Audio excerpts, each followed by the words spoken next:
All right, seventh graders, today we're going to talk about maps and scale drawings. So let's review a little bit of vocabulary. So when we talk about a scale drawing, we are taking a drawing of an object and we are either enlarging it or reducing it so that we can compare it to something else. So when we enlarge or reduce a drawing, it is going to be proportional to the actual object that it's representing. So another word that you'll hear us talk about a lot is the scale. So the scale is the ratio, another word for fraction, that compares a length in a scale drawing to the corresponding length in the actual object. And we've really already looked at this with a lot of the ratios we've been comparing. So here's an example. A 1-inch long scale drawing is made of a 15-foot boat. So in the drawing, every time 1 inch is used as a measurement, the actual boat is 15 feet. So we would say 1 inch is to 15 feet, or 1 inch equals 15 feet. So as we measure the length of this boat here, it is 1 inch in the drawing. In real life, though, every 1 inch represents 15 feet. So if this boat is also 2 inches tall, then it has a height of 30 feet. So let's look at an example here of what this looks like in a real-world problem. So we're going to look at the migration of birds. The American golden plovers migrate from Nova Scotia to South America every fall. This map shows the route that the birds fly. About how long is the migration? So notice we have our scale down here. 1 inch on this map represents 400 miles in real life. So as we look at this ruler, we can see here is Nova Scotia up here, and here is South America.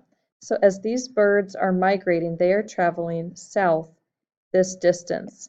So as you can see on the ruler, this is a distance of 6 inches on the ruler. So let's set up a proportion to help us compare what we know. So 1 inch is to 400 miles as 6 inches is to our unknown distance here. We're going to use this scale to help us figure out what is this actual distance that these birds are migrating. So we have simple equivalent ratios here.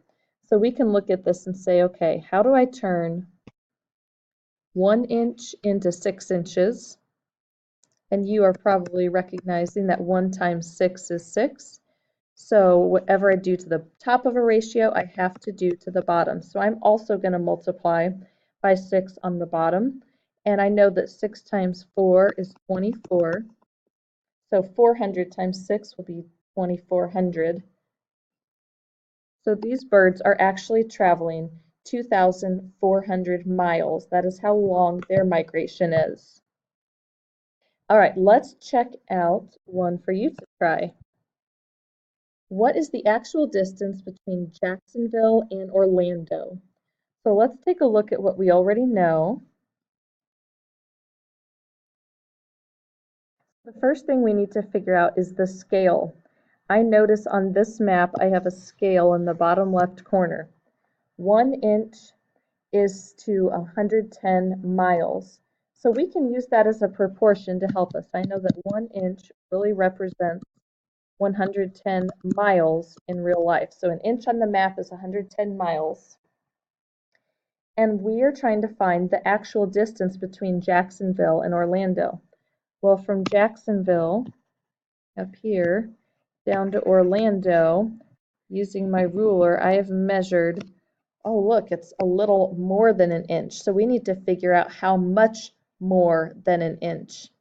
So 1 inch stops here, so I need to figure out what the distance is from here to the end of the ruler. So I need to figure out what fraction of an inch this is.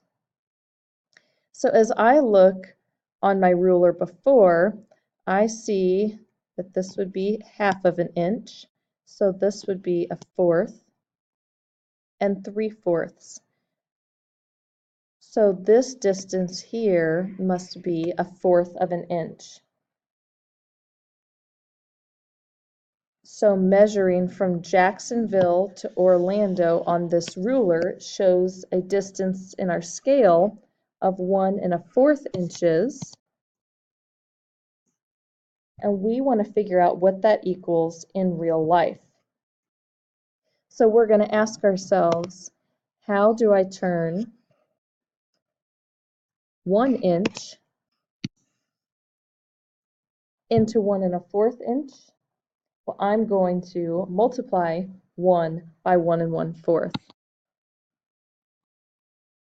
And whatever I do to the top of my ratio, I have to do to the bottom. So on the bottom, when I multiply by 110 by 1 1/4, I get 137.5 miles.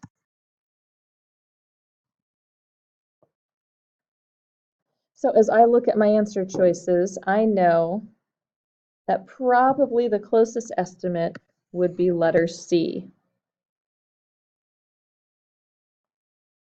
All right, let's take a look at a different kind now, not involving maps. We can also use this scale drawing with pictures. So we have a scale drawing of a rectangular billboard for an aquarium. We have a scale of 1 inch to 1 1/2 feet.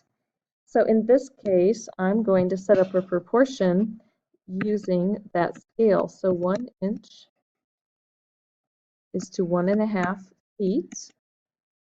And I want to know what are the dimensions of the actual billboard.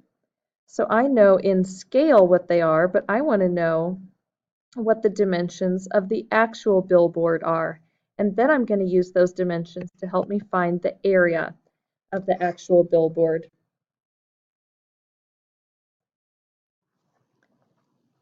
So if 1 inch in the model is actually 1 1/2 feet in the actual billboard, then let's set up a proportion to see how much 8 inches in the model would be in real life. So we are going to figure out how do we turn 1 inch into 8 inches. So we would multiply by 8. Whatever I do on the top, I have to do on the bottom. And 1 1/2 times 8 is 12 inches. So in the model, this 8 inches, or I'm sorry, 12 feet, actually corresponds to 12 feet in the actual billboard. Now let's do that same thing to figure out what 16 inches would equal. So if 1 inch is to 1 1/2 feet, let's figure out how many feet 16 inches would be.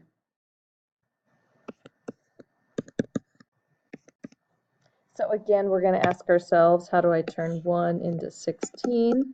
I'm going to multiply by 16. If I do that on top, I have to do that on the bottom.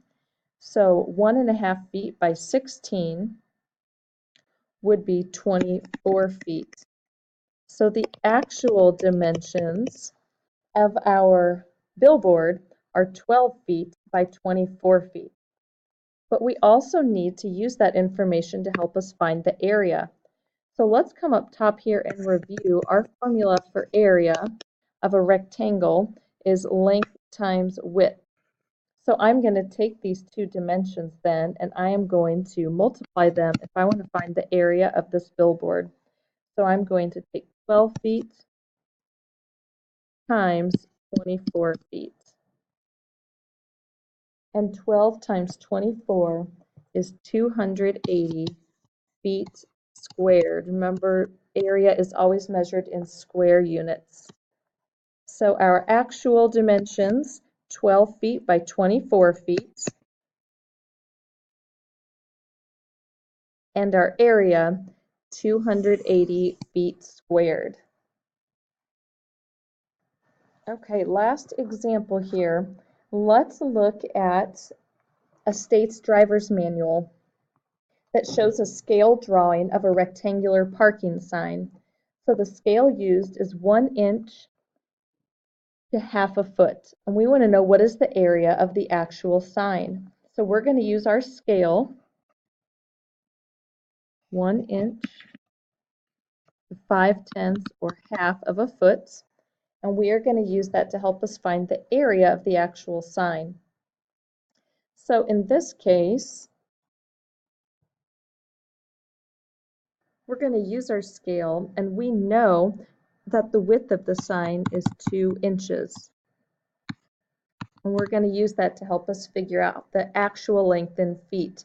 So we're asking ourselves, how do I turn 1 inch into 2? Of course, we multiply by 2. Whatever we do on top, we have to do on the bottom. So as I take half a foot and I multiply it by 2, that gives me 1 foot, which tells me that the actual sign is 1 foot wide. And now I'm going to use that same method using my original scale of 1 inch to half a foot. I'm going to use that to help me find the length of my sign. So I'm trying to decide if the scale drawing shows 3 inches, how many actual feet is it in real life? So I'm asking myself, how do I turn 1 inch into 3? I'll multiply by 3. Whatever I do on the top, I have to do on the bottom. And when I multiply 5/10 or 1/2 times 3, I get 1.5 feet. So that is the length of my sign. And now I need to find the area. My area formula again is length times width. So I will take the length of 1 foot and multiply it by the width of 1.5 feet.